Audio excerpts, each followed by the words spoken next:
Oh my goodness. Hey, Ralph gonna have to let me in the club. I ain't gonna lie. You like it? Yeah, Ralph Club doing the thing. Ralph Club doing the Watusi. Ralph Club, boy.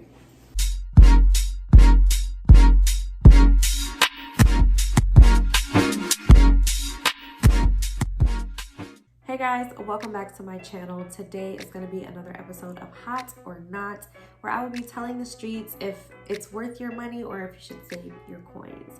We're going to be talking about two new fragrances that were released for men in 2021, Ralph's Club by Ralph Lauren, and we'll be talking about the highly anticipated Sauvage Elixir by Dior. So let's just get straight into it. Okay, so I always tell you guys, I have no reason to be buying a full-size bottle of men's fragrance because I am a woman, and yeah.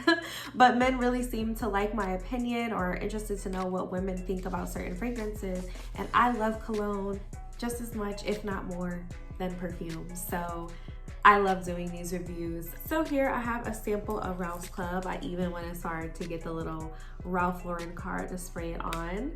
Now these fragrances are not new to me. I have smelled them before, so this is not at all a first impression video. However, I have not smelled them in weeks, probably at least over a month. It's at least been over a month since I got these samples. But, you know, fragrances change on you. There's plenty of fragrances I've smelled the first time and absolutely hated, smelled later and loved. And I've had some that's been the other way around. So I'm interested to see how I'm gonna feel about these. I do obviously kind of have an idea of what I think about them from my previous experience, but we'll just have to see. So first we're gonna start off with Ralph's Club. Give that a second to dry. Y'all like my little sweater? You know, it's sweater weather. Sweater weather. It's sweater weather. Oh, sweater weather. Sweater weather. Sweater weather. Oh, God, I win. Finally, sweater weather. So, before I talk about how I feel about it, let's talk about the actual DNA of the fragrance. This is an aromatic, woody fragrance. It comes in a bottle that mimics like a flask that you have drinks in. And the top note is lavender and clary sage. In the middle note, you have Virginia cedar. And then in the base, you have vetiver and patchouli. So I will say it is very linear. It's not a whole lot of notes going on with this one, but it is very fresh and clean, which you guys know that I love. Now this is definitely something I've smelled before. It's not super unique. It reminds me a lot of Mankind Hero by Kenneth Cole. I would also say it does remind me of the new Prada Ocean. Now I do think that the Prada Ocean has something in it. Like if you compare them nose to nose next to each other, which I did do when I first smelled this one, because I was like, this kind of reminds me of the one I just smelled from Prada, the new one from Prada. But to me, the Prada one is almost a little more buttery, like not in like actual butter, like a little salty kind of smell. That's what I mean. I don't mean butter like creamy. I mean butter like a little saltier than this. This is definitely a fragrance that is good for all seasons. Yeah, I could definitely see this being worn in cold weather and warm weather. It does smell pretty synthetic. It's a very generic blue fragrance. I have seen so many negative reviews about this, but let me tell you something when it comes to fragrance. Like, I'm just very transparent. Like, if I like something, I like something. I don't care what everybody else is saying about it.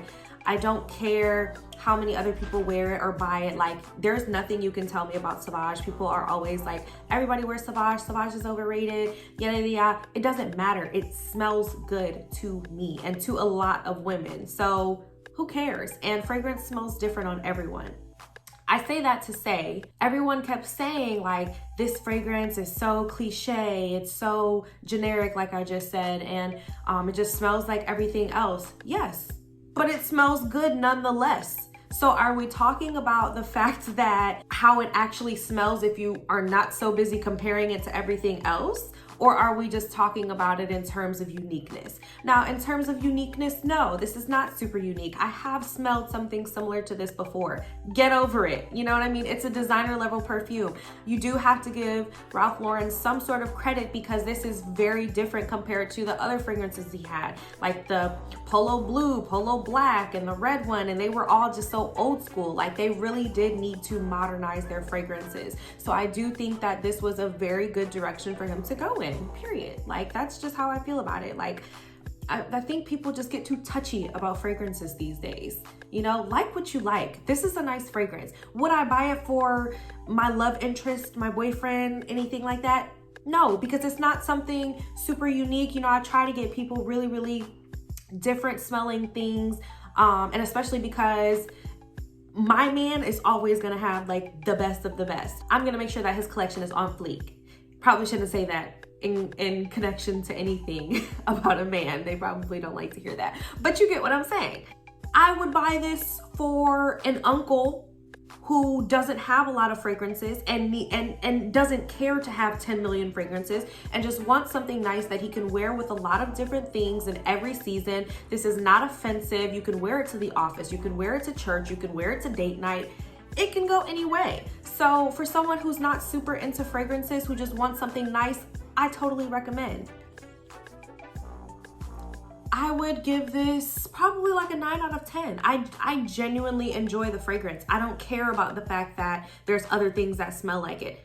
I'm talking about this fragrance here. What do I think about what I'm smelling right now? I think it is nice, period.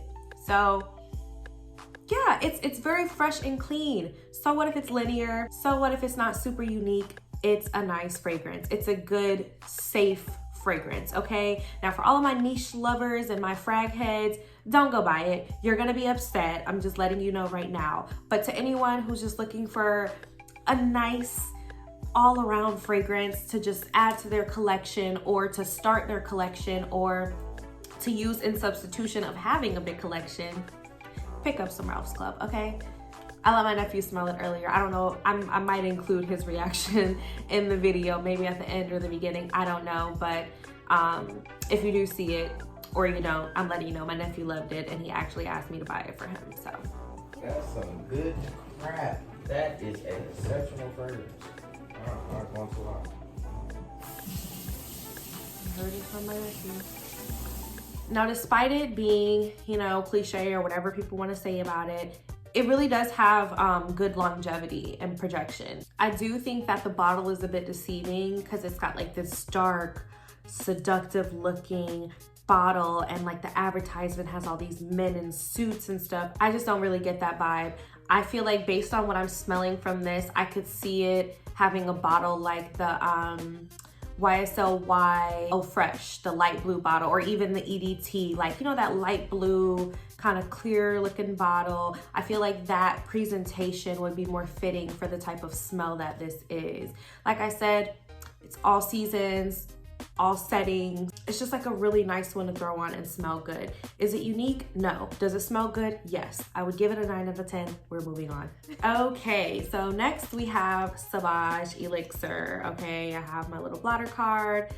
Usually, you know, in the fragrance world, we don't really like dark cards. It definitely can mess with the fragrance. However, I have found that with this elixir and with this particular card, it does not disrupt the fragrance at all. I have smelled it on a white card and I have smelled it on a black.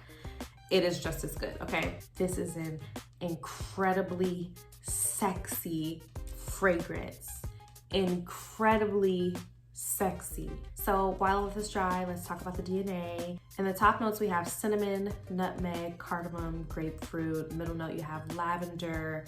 That cinnamon is so prominent in here. Like, it's not super cinnamony, but you definitely, it like hits you at first. You're like, oh yeah, I definitely smell that cinnamon. Intoxicating. Intoxicating. Like, wow. In the base notes, you have licorice, you have Haitian vetiver, you have patchouli, amber, and sandalwood. Oh my goodness. This is disgustingly delicious. I would definitely say the suitable season for this is fall and winter. I do think this would be a little extra in the spring and summer. I always tell you guys, wear your fragrance in whatever season you want. This is just my recommendation and just kind of what I'm feeling about the fragrance. And I've also told you guys what the rule is, I guess you could say, pertaining to fragrance. Like the dark, heavy, really projecting type of fragrances, you definitely want to try and keep for like the fall and winter. When you sweat, the perspiration makes your fragrance project even more. So I mean, if you like that loud, you know, thing going on, go for it. But I'm just, you know, trying to help the people out who don't know. But wear your fragrances whenever you want, okay? The ideal time of day would definitely be nighttime. This is just like dark, sexy, mysterious. It's a warm, spicy, woody fragrance. I am so proud of them for this. I am so proud of Dior for this, because you guys know that I love Sauvage. I love, you know, the whole line of Sauvage. I do like the original, the Eau de Toilette. The Eau de Parfum is my favorite concentration, with that little vanilla in the middle to kind of smooth it out. I think that's incredibly sexy, real fresh and clean. I always say it smells like a man with good hygiene. I was not entirely impressed with the Parfum. I was happy that they were able to come up with a better concentration. It had more oil, you know, it was gonna last longer, but just the DNA of it, the notes of it, it just was not hitting the same. I think that they really fumbled the bag with that one. I don't hate it. I don't hate the Parfum, but I definitely think that out of those three, the EDP is certainly the best. I would say that the EDT falls in second place and then the Parfum last.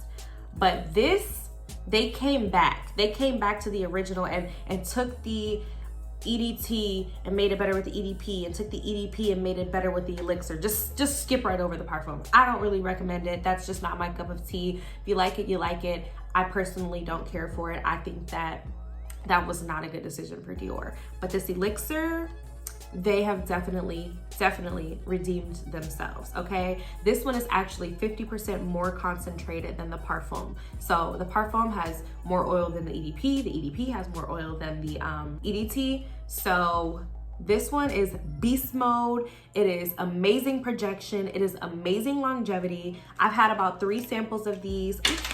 I have given a sample to my nephew. He's been able to wearing it to school, getting lots of compliments from little girls. And then for my nephew's first ever football game, we came back to my sister's house, had a big family game night. And for all the men in the room, I sprayed it on every man that was there, and they all had positive reaction. I mean, not one person. And my sister-in-law's brother is like, not a fan of fragrances. He doesn't like cologne. I can't imagine why anyone would genuinely like not like fragrance, but he did not like cologne. And particularly, he said he hates Sauvage, okay? He did not like any of them, not the EDT, EDP, or the Parfum. He hated the whole line. And he was in love with this Elixir. I'm telling you, it's something different. If you're not a fan of Sauvage, just give it a chance. It is, to me, I think this is like niche level quality on a designer level. Like, for people who don't want to spend that crazy money on niche fragrances and all of that, like I personally can't think of any other designer fragrance for men that has this kind of quality and this sexy magnetic type of smell to it. I mean, you women are just gonna flock to you like a magnet. Like, I don't even think I could rate this because it's just like jumping off the scales. Like, I'm trying not to hype them up too much, you know what I'm saying? And I ain't getting paid for this, you know what I'm saying? This is my authentic opinion, okay? I'm telling you right now, this is a woman eater. Is that even, because I know they say man eater. Is that a thing? Whatever, you're gonna be a chick magnet, whatever you wanna call it. The women are going to throw their panties at you. I'm telling you, you're gonna get compliments. This is fire. This is fire. 10 out of 10, 11 out of 10, 20 out of 10, 100 out of 10. It's amazing. Love it. You're gonna get at least, at minimum, 8 hours of wear out of this. That is amazing for a designer fragrance. And I mean, it's not impossible. There's other designer fragrances that do last long, but I'm telling you, they are onto something. This is delicious. This is goodness. This is so freaking sexy. Sexy is the first and only word that really comes to mind when I smell this. You know, I love the fresh and cleans, and I'll say classy man and this, that, and third. No, this is sexy. Bye. I'm done because at this point y'all are gonna think Dior is paying me and they're not. I wish they were, but they're not. So wow, the elixir is truly an experience. So yes, y'all have been bugging me like, what do I think about this elixir? If you didn't know, now you know, okay? It's amazing. Definitely get you a bottle. But yes, I hope that this video was helpful. I hope that it will assist you in making an informed decision when making your fragrance purchases. I love you guys so much. As always, thank you for watching, and I will see you in my next